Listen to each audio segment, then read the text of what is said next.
Greg, do you have a minute? What are you doing right now? What's up, Mom? I'm at home now. And Riley? Riley went out shopping. Ugh. Greg, won't you stop doing this? What? What do you mean? Not what do you mean? Making your wife go out shopping alone while you laze around the house. You should be driving her and carrying the shopping.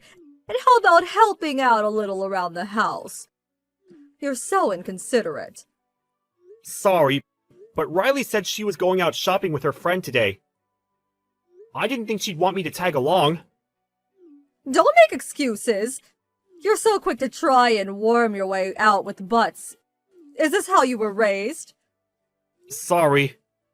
Riley told me about you the other day. You never help with housework, and you go out drinking until late every night.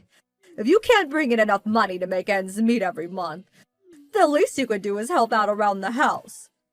I don't go out partying. And I bring in more than enough money to make ends meet. But Riley? Don't blame this on Riley. She's supporting the finances working part-time because you don't earn enough. But you don't show her the slightest bit of gratitude.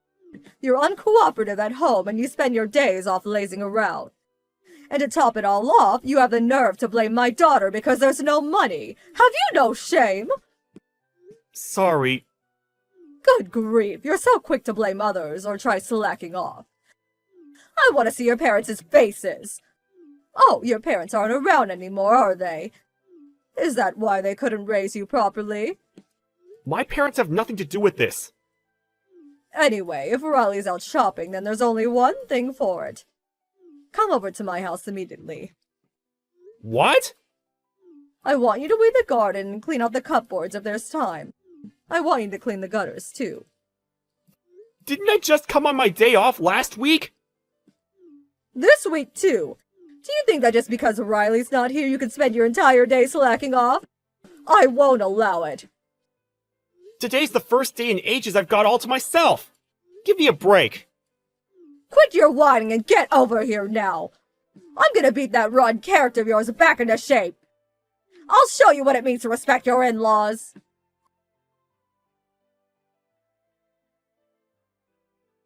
Hey, Riley. Got a minute? What's up? I'm kind of in the middle of eating with my friend right now. Well, I've wanted to say this for a while. Would you stop bad-mouthing me to your mom? Saying stuff like I don't bring in enough money or don't do housework? Stop filling her head with nonsense. What? What's the problem with blowing off a little steam to my mom? But because of that, she's sending me hateful messages every day. She won't listen to a word I've got to say. Well, it's true that you don't bring in enough money, isn't it? You fail to make ends meet every month, and we can't save anymore. So I have to work part-time to support the finances. The reason we have no money is because you spend it without thinking. And you and your mom say you support the finances, but all you do is help out a little at the bakery your friend started. Can you really call bringing in less than $150 a month supporting anything? God, you're annoying. It's not about the amount. I wanted to be a stay-at-home housewife. I'm only working for you because you don't make enough. Surely that alone provides you with emotional support. You should be grateful. What kind of reasoning is that? Anyway, stop filling your mom's head with weird nonsense already. She even mocks my dead parents, says she's gonna beat my rotten character back into shape, calls me over to her house, works me like a slave, and ruins my days off. It's stressful, damn it! She's trying to educate you because your parents aren't around. Teaching what it means to respect your in-laws. To call that stressful? You're disgusting. My parents only died 3 years ago. I was already an adult by then. So calling it education is just weird. And respect isn't something that can be forced. Wah, wah, wah. Do you ever shut up?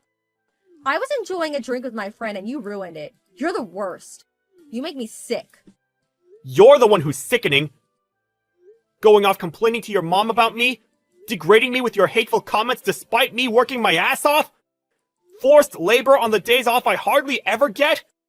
I've had enough! Just stop it! Oh? You think you can talk to me like that? I was kind enough to marry you even though you have no parents. You got some nerve, haven't you? I'm not your family slave! I'm done being your yes man! I am livid. You've gone and done it now. You won't get away with this. Prepare yourself.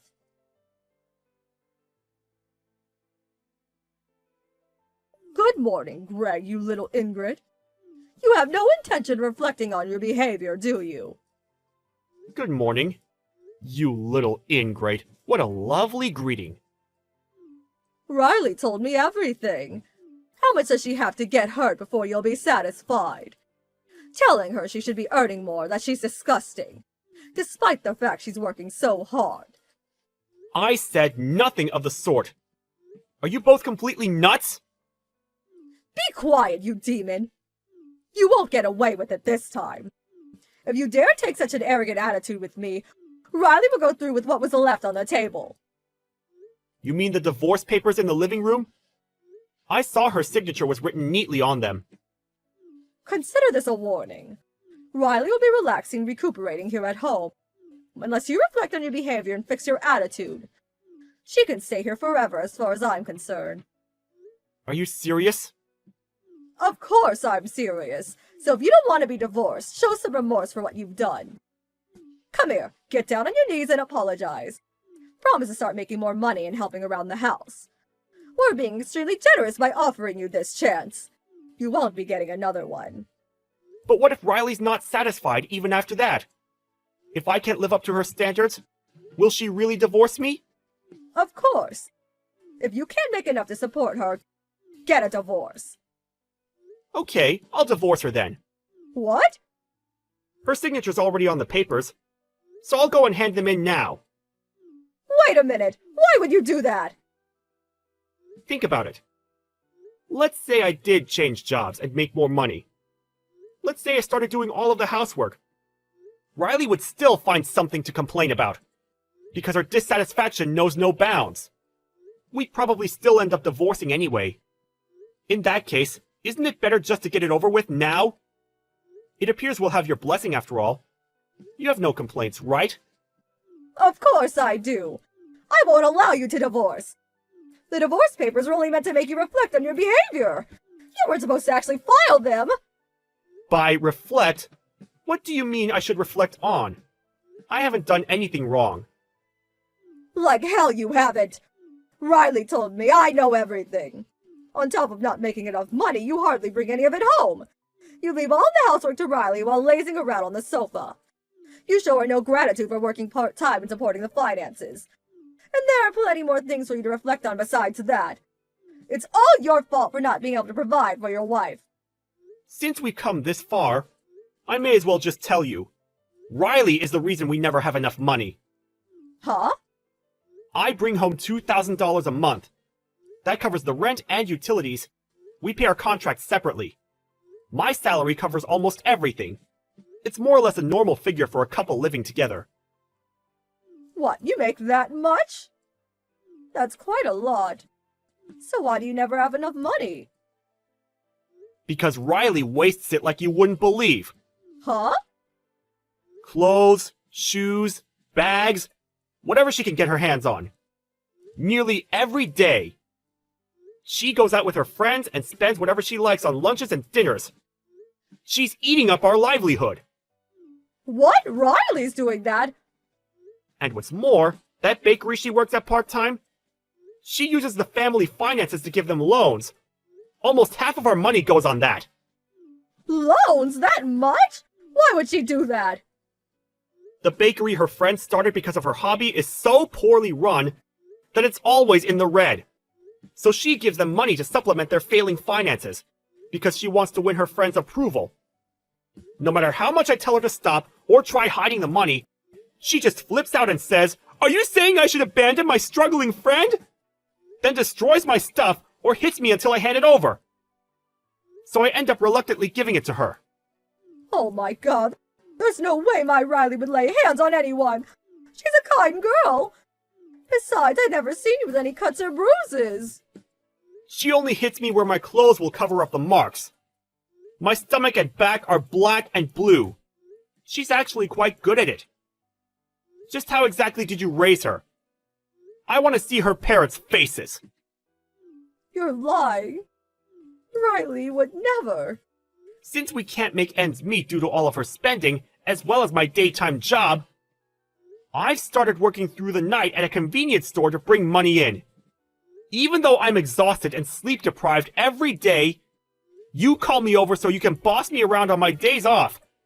My body and mind are wrecked, and I can't take it anymore.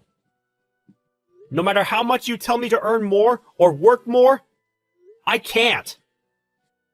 I'll never live up to yours or Riley's image of an ideal husband. Let's divorce, amicably. No, wait! Don't be so hasty! To think Riley's so wasteful. I had no idea! Give the excuses a rest. It's not that you didn't know, it's that you weren't interested. You always ignored everything I said. Please! I'll give her a thorough telling off. Please just wait for the divorce. No!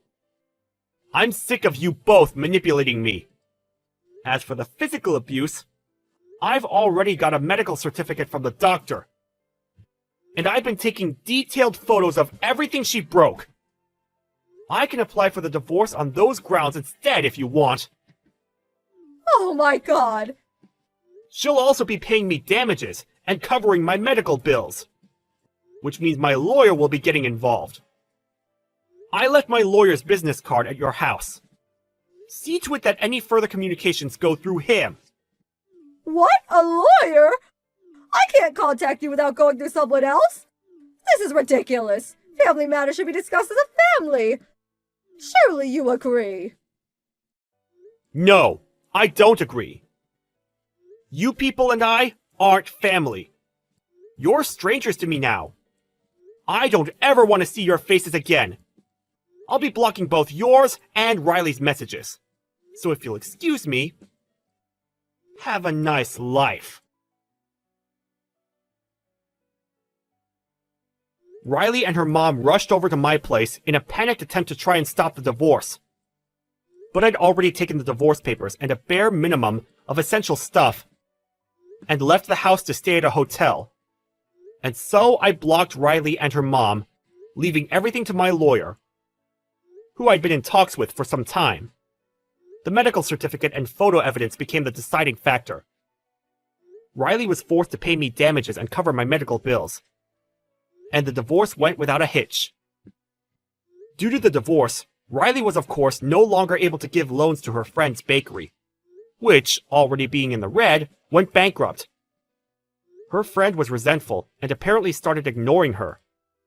I heard that Riley, in her isolation, became so unstable that she started hitting her mom almost every day. She even ran crying to my lawyer, begging me to take her back. It's not my problem, so of course I'm ignoring her. Afterwards, I moved out of the apartment we'd been living together in, and rented a single-person apartment. Now I'm enjoying the peace and quiet of living on my own. Life without walking on eggshells around my wife, or nervously anticipating messages from my hateful mother-in-law, is super comfy. And I feel refreshed